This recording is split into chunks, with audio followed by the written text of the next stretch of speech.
ओम शांति। आइए आज हम 15 मई की मुरली सुनेंगे। कल हमने 14 मई की मुरली सुनी। उसमें हमें भगवान ने बताया कि आत्म अभिमानी होकर के बैठो, अर्थात अपने को आत्मा समझो। हमारा पहला पाठ यही है। यह यूनिवर्सिटी है, यहाँ भगवान पढ़ाते हैं। तो भगवान ने हमें पहला पाठ पढ़ाया कि आप एक शरीर नहीं हो, आप एक आत्मा हो। तो भगवान भी कहते हैं कि यह अभ्यास करो कि मैं आत्मा हूँ। आत्मा ही सारी इन आर्गन्स के द्वारा सारा कर्म कर रही है।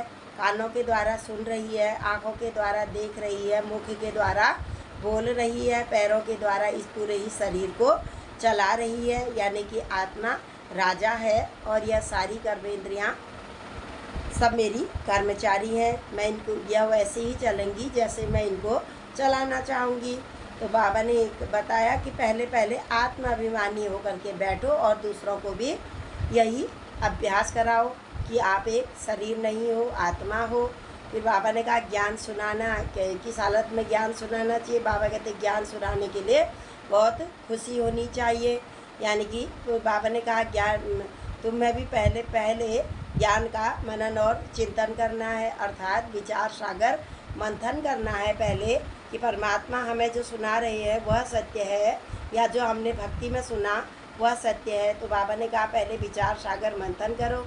आपस में भी जब मिलते हो तो बाबा ने कहा एक दूसरे से मिल करके ज्ञान की ही चर्चा करो।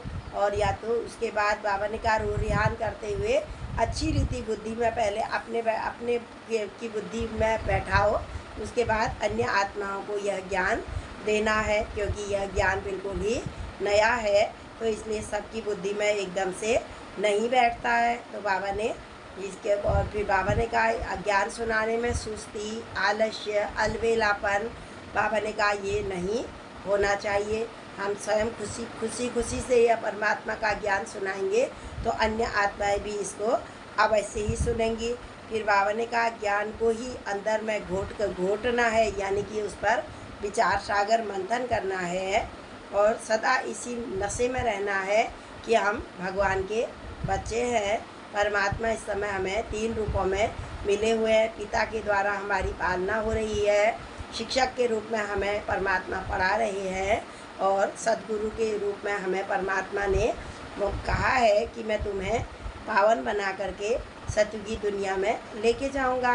बाबा ने कहा सदा इसी नशे में रहो और इसी खुशी में रहो। कल हमें ये भगवान ने बताया। आज हम 15 मई की मुरली सुनते हैं। आज की तारीख है 15/5/2024। प्रातः मुरली। ओम शांति। बाप दादा मधुबन। बाबा कह रहे हैं मीठे बच्चे, याद का आधार है प्यार की कमी है तो याद एक रस नहीं रह सकती। यदि हम किसी से हमें बहुत प्यार होता है तो उसकी याद ऑटोमेटिक ही हमें आती ही रहती है। तो इसलिए बाबा ने कहा यदि प्यार में कमी है तो स्थिति एक रस नहीं रह सकती। यानी कि एक से ही हमें इस समय सर्व संबंध बनाने हैं, वो संबंधों की अनुभूति हमें नहीं हो सकती है। तो बाबा ने कहा तो फिर याद एक रस नहीं रह सकती और याद एक रस नहीं है तो प्यार नहीं मिल सकता। परमात्मा से यदि प्यार नहीं है, स्थिति एक रस नहीं है तो परमात्मा की प्यार की अनुभूति भी हमें नहीं हो सकती। यो तो परमात्मा हर एक आत्मा को प्यार करते हैं क्योंकि हम सब उनके बच्चे हैं, लेकिन अनुभूति उन्हें ही होती है जो परमात्मा जिनके साथ परमात्मा का लगातार तार लगा ही रहता है और सही विधि जिन्हें मिलने की पता होती है। प्रश्न है आत्मा की सबसे प्यारी चीज़ कौन सी है, उसकी निशानी क्या है? आत्मा किस चीज़ से बहुत अधिक प्यार करती है? उत्तर है यह शरीर आत्मा के लिए सबसे प्यारी चीज़ है। डर रहता है शरीर से, हमें बहुत ही प्यार है। मेरा शरीर कहते हैं मेरे पैर में दर्द है, मेरे हाथ में दर्द है, मेरे पैर को ठीक कर दो, मेरे पूरे शरीर को ठीक कर दो, मेरी इस बीमारी को ठीक कर दो। यानी कि मेरी आत्मा ही कहती है। तो आत्मा को इस शरीर से बहुत अधिक प्यार है। उसके शरीर से इतना प्यार है जो वह छोड़ना ही नहीं चाहती। बीमारी लास्ट स्थिति में भी इंसान आत्मा शरीर को छोड़ना नहीं चाहती है। बचाव के लिए अनेक प्रबंध रचती है। बाप कहते बच्चे यह तो तमो प्रधान छीछी शरीर है। भगवान कहते यह तो आखिरी जन्म का तुम्हारा 84वें जन्म का आखिरी छीछी शरीर है। तुम्हें अब नया शरीर लेना है। अब हमें तो सत्य की दुनिया में देवी देवताओं की कंचन काया वाला शरीर लेना है। इसलिए पुराने शरीर से ममत्व निकाल दो। इस शरीर का भार न रहे, यही है मंजिल। यही हमारी पढ़ाई भी है, यही हमारी ऊंची मंजिल भी है कि हमें इस शरीर को छोड़ते समय भी शरीर देह हमें याद ही ना आए। हम तो एक आत्मा है। आत्मा अजर अमर और अविनाशी है। तो बाबा ने कहा यही है तुम्हारी पढ़ाई की ऊंची मंजिल। धारण करने के लिए मुख्य सार है मुरली से। पहला पॉइंट है शिव बाबा के हम वारिस बच्चे हैं। वह हमारा वारिस है। भगवान कहते इस समय मुझे भी अपना वारिस बनाओ। मुझे भी हर रूप से बाबा ने कहा मुझे भी अपना वारिस बनाओ। तो तभी हम सत्य की दुनिया के वारिस बनेंगे। इस निश्चय पर पूरा फिदा होना है। जितना बाबा के पास जमा करेंगे उतना सेफ हो जाएंगे। किनकी दबी रहेगी धूल में।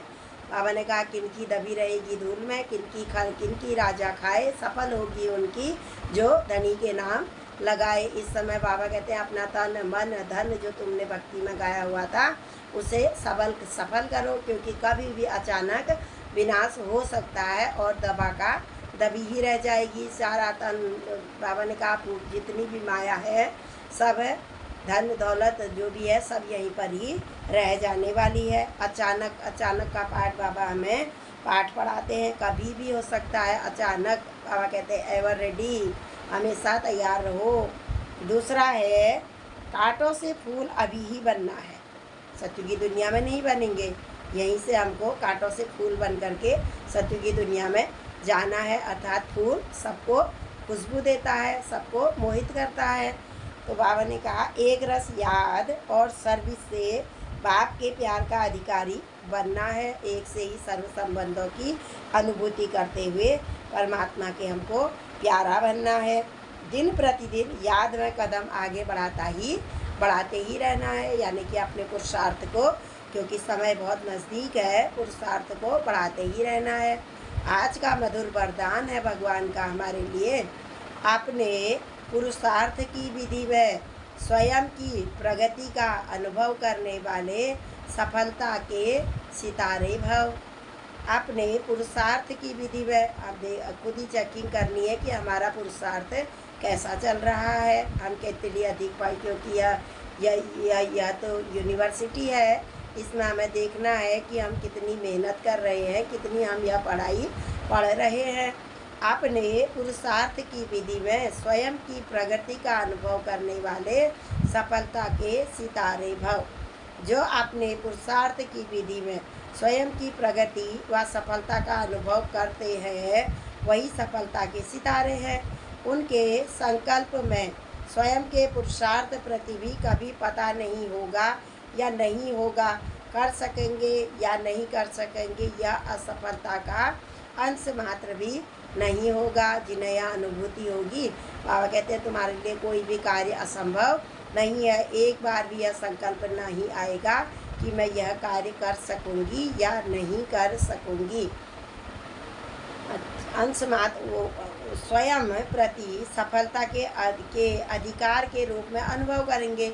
उन्हें सहज और स्वतः सफलता मिलती ही रहती है। सहज और सफल और स्वतः ही परमात्मा की याद में हम कार्य करेंगे तो सहज भी होगा और स्वतः भी होता ही जाएगा। पता भी नहीं चलेगा कि हमारा कार्य कब संपन्न हो गया है।